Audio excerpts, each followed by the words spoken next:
Good afternoon, you lovelies. We've got a bit of a delight today. Mr. Dan has popped up with his Triumph Acclaim. Going to be there in about 2 minutes, so I'll see you in a sec. Oh, look at this beast. Mr. Monky, how you doing? Mr. Dan, how are you? Alright, yeah, good. You? I've been telling the audience this is basically like an old school Honda Accord, am I right? Honda Ballard. That's a Honda Ballard. The Accords are very similar. Ah, right, so it's slightly different. This has got a different punch under the bonnet. Ah, okay, we'll go through that in a sec, man. Looking absolutely sick. Today, Dan has very kindly brought down his Triumph Acclaim, which I very wrongly thought was a Honda Accord, but it's a Honda Ballard. Which was made when? Early 80s. Early 80s, okay. And what was the original lump to come in this bad boy? Originally this had a 1.3 twin carb. Yeah. Called an EN4. Okay, how many horsepowers? 72, I think. 72. Yeah. And what have we got in there now? 347. In the form of a B16A. Woo! How much boost are we running? So low boost at half a bar, which is about 260 brake. Yeah. High boost is 0.8 and 347. Cool, man. What are we on now? Low boost. Right, punch it.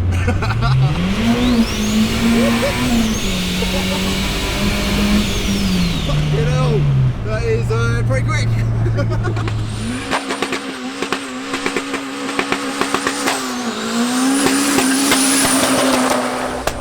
So what sort of horsepower can you run on a completely stock B16? I mean, what's the sort of limits of it, really? This is the limit. This is really where you can get to. I'm 350s pushing it, so I don't think it's going to last forever. You were a bit worried about it today, weren't you? So hopefully she lasts. And what about the suspension? The suspension is BC coilovers all round. They're brand new. The bushes are all original, but it's all in good condition. This is a very different car to the Triumph Dolomite that you brought down, because that was CA18, so a Nissan and rear-wheel drive. Yeah. This is obviously Honda front-wheel drive. What's the differences in driving the two? It's a bit of a different beast.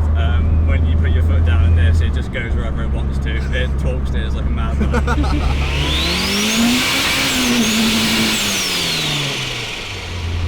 It's rapping in it and it proper pops out the back. Yeah, that's low boost still. Mate, can we do high boost in a sec?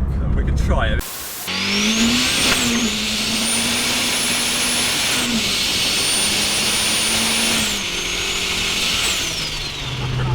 I will admit, I just did shit myself.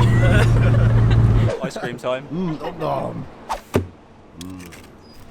you very much.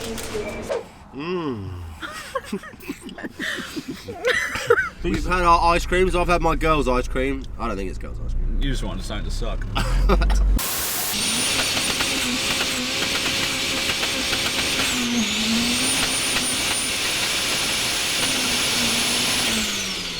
And what ECU is it? It's got a Honda ECU, the latest one, so it's Bluetooth capable. Very good ECU. So a P28, P30, whatever they are. I think it's got a P28 in it, yeah, with a Honda board. Yeah, cool. So exactly the same as what I'm running. Yeah. And who mapped it? Lee Ferrell mapped it. Very good chap. I think he's down in Kent somewhere. Okay. Did a very good job. Just tell us a little bit about the Acclaim, because they're quite a sort of unique car. I mean, Triumphs aren't sort of massively common now these days, are they? No, to be honest, it's a granddad's car. They came out in the early 80s. They were pretty good cars back in the day. They were reliable. It's underneath, it's basically a Mark II Civic, just with a boot on the back. Ah, okay. I think Triumph bought the rights from Honda, just played with it a bit and then sold it on. So a lot of the parts will cross over. yeah, underneath it is a Honda. What do you think of the car, Jem? I like it. You I think like the colour as well. Yeah, it's cool. I like the colour. Dad's not too sure, but we like it. I think I'll show my feminine side. I love seeing the reaction of people as it goes past it, like that Lotus we took the other day. That was mint.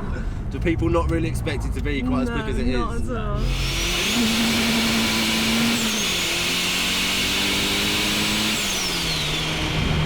that high boost? No. That's high boost still. Dan, with the rest of the engine, just run us through the turbo spec and the manifold and stuff. Okay, so the engine's totally stock. The manifold's BWR, the manifold, ram horn. Ram horn, yeah. Yeah, it's got a GT3071 turbo. Okay. Tile 44mm external gate. Nice. There's a screamer that comes out just under the bumper. 3-inch downpipe, which I made. I think it's got 650cc injectors in it. Okay. It's the stock fuel pressure regulator. And then it's got adjustable fuel pressure reg, it's got a swirl pot in the boot. Oh, well, yeah, I did notice that. Yeah, it's got a facet red top feeding the swirl pot, and then it's got a Bosch 044 feeding the rail. Cool, man, nice. What about the clutch?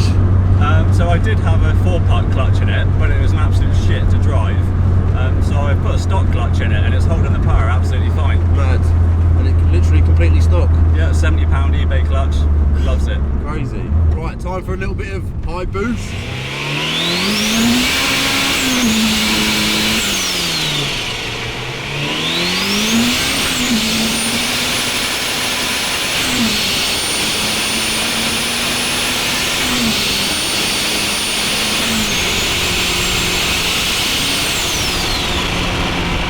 How you finding it, Jem? Thought it was fast before, but no. Have you not done high boost yet? She's a beast now.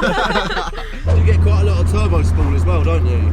Yeah, there's a bit of spool noise, but it doesn't chatter that much. No, not as much as the dolly, because that was proper. That was decent. Yeah, it's like. Sounds sick. What was it like? I won't do that again.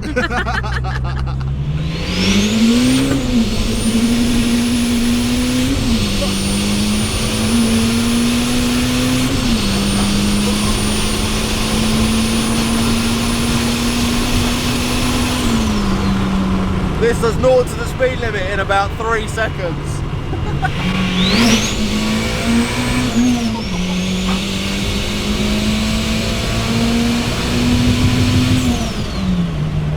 So yeah, hopefully you guys have enjoyed this sort of slightly different review. We thought we'd mix it up a bit today and go for a bit of light refreshment. If you guys could give my main man, Mr. Dan, a cheeky little follow. I don't know why I'm pointing at your crutch, but if you could give him a little follow, that'd be great. And if you guys want to give Gemma a little follow as well, really appreciate it. Dan's also got a JZX, and you just bought a FD RX-7. So we're hoping to get that on the channel at some point as well. As always, hope you guys enjoyed the video, and we look forward to seeing you soon.